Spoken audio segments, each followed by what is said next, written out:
What's up, everybody? I pre-ordered a couple of the new X-Men 97 pops from Entertainment Earth, and even though they basically arrived at the same times, well, it was 3 and then 1, they ended up sending them out in separate boxes here, so I don't know what's what. 2 of the figures do have a chance at a chase, so I do want to save those for last. But what I'm going to do is I'm going to go ahead and get the tape off pop to open, and I'll see, which character is which here, and then I'll just go ahead and run through these. I keep forgetting that Entertainment Earth ships with these sorters now, so I did open these up just enough to see which character is which. So let's go ahead and start over here on this side, and we do have this new Storm. What I really like about this Storm is that she has the mohawk, but she's in her white outfit. A lot of times I feel like when I see her with the mohawk, she's in the black outfit, so it's cool to see her this way. And there is a stand in there. I will be getting these figures out of box unless I end up with a chase. Like I said, 2 of the characters have chases, so we'll see what happens with those. But yeah, I'll be getting this Storm out in a moment here. There is one figure out of this 5 that I chose not to get, and you'll be able to see that in just a moment. I'll talk about that. Let's go ahead and move on to the next figure here. Had to get this Nightcrawler. What I really like about this Nightcrawler is that he has the swords here, and that it is the X-Men 97 version, because there is I believe a comic version of him with at least one sword. But yeah, I really wanted this one in particular, and the one that they did before, I think he has a red headband on. I'm not super crazy about that. I like this look much better, and he actually has a sword with his tail also, so that is very cool. And of course, this one is already positioned on a stand, so we'll get a closer look at that in just a moment. Okay, now we're getting into the chances at chases here, starting off with Jubilee. And I did not get the chase for this one, but that's fine. I can't even remember really what the difference is with the chase. If you remember, you feel free to share in the comments. I think she looks pretty similar to this one. But yeah, she's actually making use of her powers there, which is pretty cool. And I definitely remember her from the first episode of, the X-Men animated series. I think it started off with her being tracked down by Sentinels and the X-Men getting involved. So that's pretty cool. But yeah, since this is not the chase, I will be taking this out of box. And I'm cool with not getting the chase. I'm definitely not going to go out of my way for that chase. It's really not that major to me. But yeah, the last one here, again, a chance for a chase. So you probably already know what it is. We have here Bastion, Nimrod. And this one is not the chase either. And again, I can't remember off the top of my head what the chase is. I feel like it looks pretty similar to this one. I do like these boxes here, how it has the foil detail going on with it. This one says Pop Plus. I feel like Funko is being kind of loose with that term Pop Plus, because I mean, some of these to me just look like normal pops. So I don't know what how they qualify something as a plus figure, basically. But yeah, this is another one. Even though I didn't get the chase, I'm not going to stress over that. Not going to go out of my way for it. It would have been nice to have, but it's always nice to get a chase. But I'm not going to stress over that, though. I'm just going to stick with what I have here, and let me get that out of the way.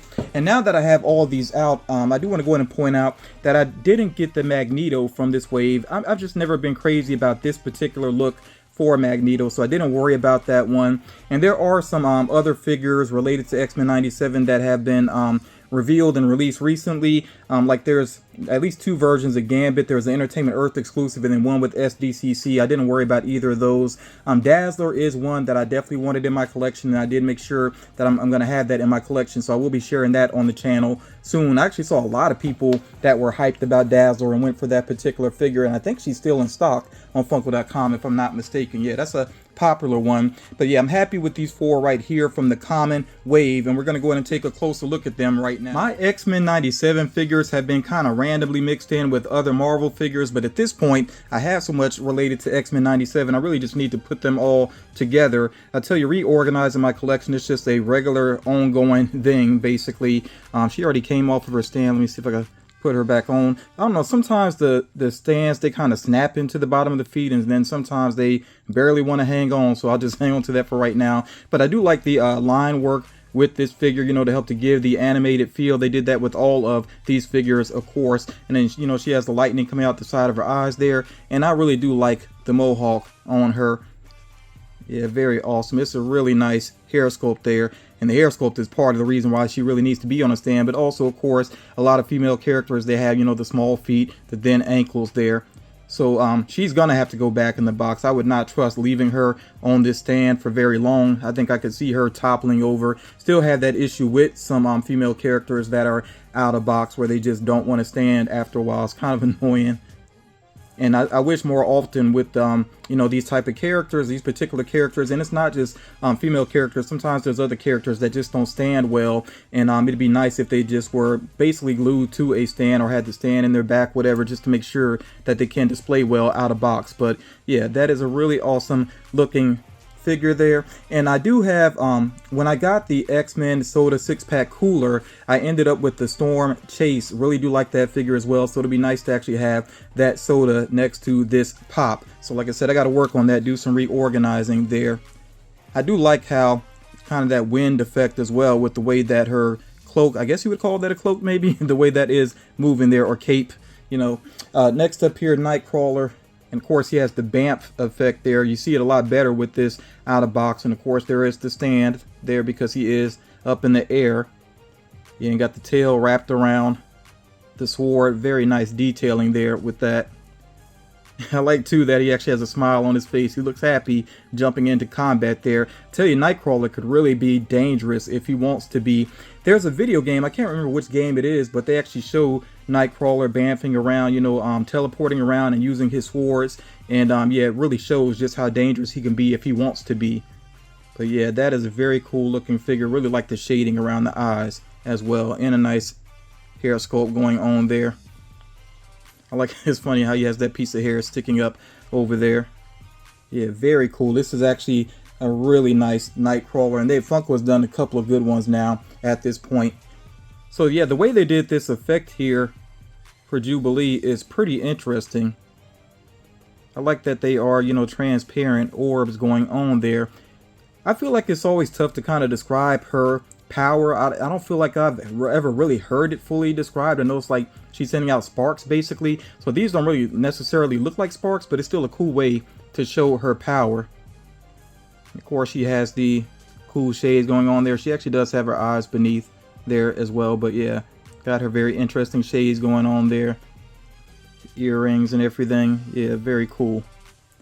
And she does have that kind of shading going on as well on her overcoat there to give that animation style. Yeah, pretty awesome.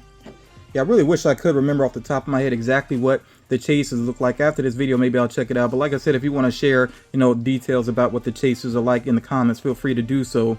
So yeah, this Bastion is really awesome looking. I wonder if his chase is metallic. I can't remember, but that would really set off these pieces here even more. But that is kind of glossy there. That's pretty cool looking. Maybe it's that the chase is more corrupted looking. I can't remember for sure, but I did like this guy overall as a villain. I felt like maybe they could have done more with him, but he's still pretty cool overall. Yeah, you see that kind of effect there too. Looks like he's like taking off there. I still, like I said, don't understand why this is called Pop Plus. It seems like a kind of standard figure to me. I've seen some Pop Plus figures, like especially anime figures, where they have a lot of detailing going on with the base and they have effects with them, and I understand calling something like that Pop Plus, and that may affect the price. But with this particular figure, like I said, to me it just kind of looks like a standard Pop, even though it is a cool one. And I mean, he has his wings out, but they are a part of his body. It's not like it's a separate effect going on there. And it really would be awesome if these had a metallic paint job, but this still looks really cool though. I do like the detail with it. And at some point I do need to run back through X-Men 97, what we have so far, and I really hope that the series can continue to deliver like high quality writing and everything. You know, we'll see what happens with it. I know there's been a shakeup, and it seems like a necessary shakeup with the creative team, the writing team and everything. So we'll see what happens with it moving forward, but I do look forward to it coming back. I think, you know, Marvel's doing some good things with animation, because Your Friendly Neighborhood Spider-Man is really awesome as well. I look forward to that returning also. But yeah, that's the figures that I chose to get. Like I said, I didn't go for that Magneto, didn't go for the exclusive Gambit figures. Dazzler is on the way. I would definitely be sharing her on the channel. But yeah, let me know what you think about these, and if you did order Jubilee and Bastion, let me know, did you actually look up and get either of the chases, or maybe even both of the chases? Thank you all for taking the time to check this out, and I will talk to you all again real soon.